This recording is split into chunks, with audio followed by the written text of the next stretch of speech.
બ્રેકેટમાં લખ્યું છે રેક્ટેન્ગ્યુલર આકારના ખેતરનું ક્ષેત્રફળ 124 છે રેક્ટેંગલ એટલે લંબચોરસ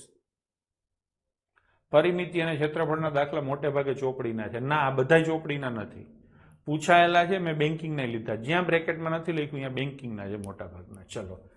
ખેતરનું ક્ષેત્રફળ 2100 ચોરસ મીટર છે ક્ષેત્રફળ ને કેટલું છે 2100 ક્ષેત્રફળ એટલે લંબાઈ ગુણ્યા પહોળાઈ સીધું આમ લખી નાખો આ પણ આઈ થિંક આવી ગયો છે લંબાઈ કેટલી છે 60 તો લંબાઈ લખો 60 તો પહોળાઈ કેટલી આવે 0 0 6 ઉડે તો 35 તો પહોળાઈ કેટલી આવે 35 મીટર ઓમાં સેન્ટીમીટર હતા આગલા ક્વેશ્ચનમાં આમાં મીટર છે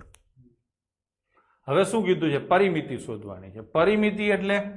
લંબાઈ અને પહોળાઈના સરવાળાના ડબલ લંબાઈ 60 છે પહોળાઈ 35 છે સરવાળો થાય 95 અને એના ડબલ થાય 190 આ પણ જવાબ પ્રશ્ન આવી ગયો છે તો ઓપ્શન આવશે